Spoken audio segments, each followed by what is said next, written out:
Ask Dan Schneider.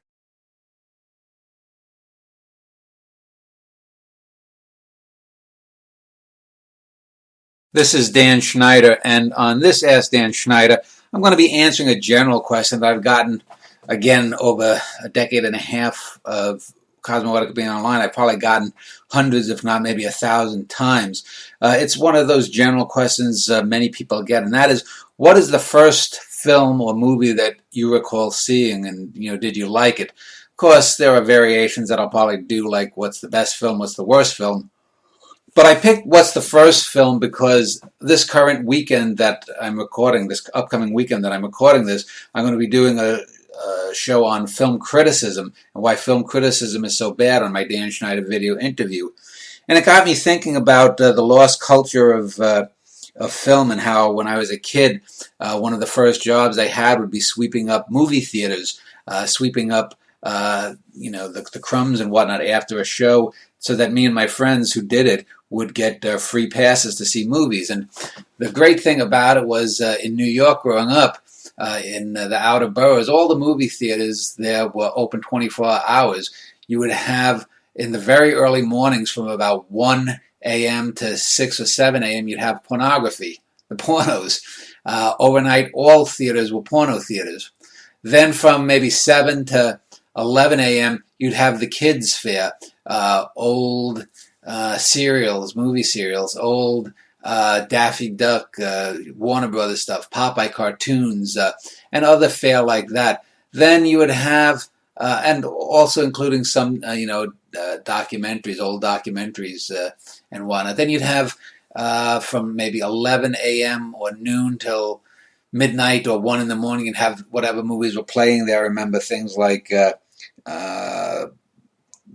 Planet of the Apes films. But anyway, the first film that I can recall is one of two films. And again, I'm assuming movie theater. If we're talking first movies I ever saw, that probably was on TV, and there's probably maybe a Three Stooges short.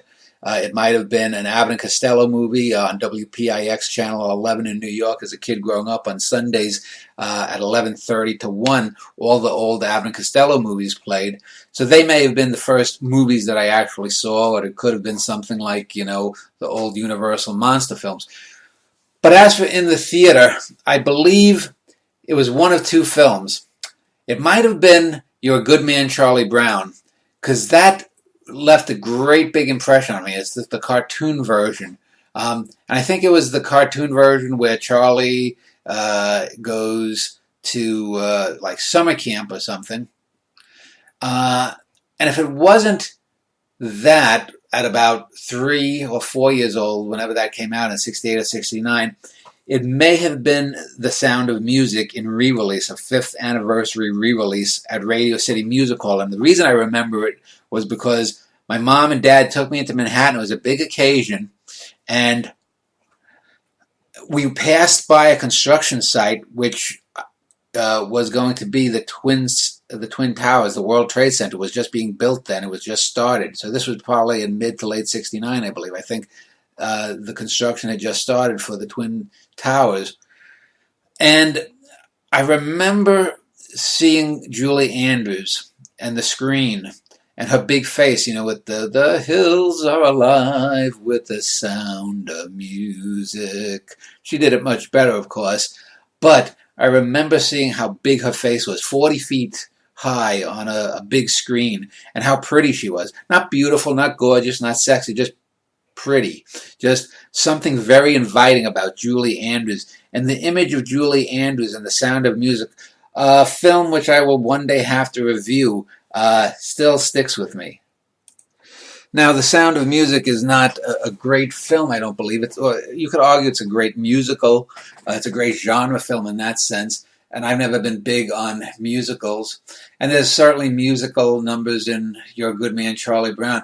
But those are likely the first two movies that I ever saw in a movie theater. And I would have been 3 or 4. It was about a year later, when I was about 5, that I first started doing the cleaning up in movie theaters to see films. I remember seeing Godzilla's Revenge in the theaters, movie theaters. I remember seeing Jason and the Argonauts, because when I talked about kids' movies and fair old movies being replayed in the mornings, that's often what you'd see, Ray Harryhausen type films. The films from the 60s. There would be the Eurotrash porno films, as I mentioned, Paul Naschy type films. There was a film culture, a 24/7 hour film culture, and there were so many really good and different films in the 50s, 60s, 70s. It was a cornucopia, and yes, now we have the internet, now we have video games, now we have cable TV and all this stuff, but God, there was something about going to a theater, sitting down in the dark and watching that you just can't get anywhere, especially when you had a really good film. I remember a few years ago watching Jason and reviewing Jason and the Argonauts, the DVD, and in the extra features, Tom Hanks says something along the lines, or he's quoted as saying that when he was a kid, the greatest movie in the world was Jason and the Argonauts, and I knew that. I understood exactly what it was. I remember the bronze man, the giant bronze statue coming down. I remember, I think it was the Battle of the Skeletons, or it might have been Jason and the Argonauts, or Sinbad the Sailor. I forget which one. I think Jason had the single skeleton that came alive, and Sinbad maybe had the 7. But anyway, getting back to Charlie Brown and the Sound of Music, one of these days I hope I'll be able to interview the gal who was in the Sound, who later went on into Lost in Space, whose name slips my mind right now. She was Angela Cartwright, that's right. She was also on Make Room for Daddy.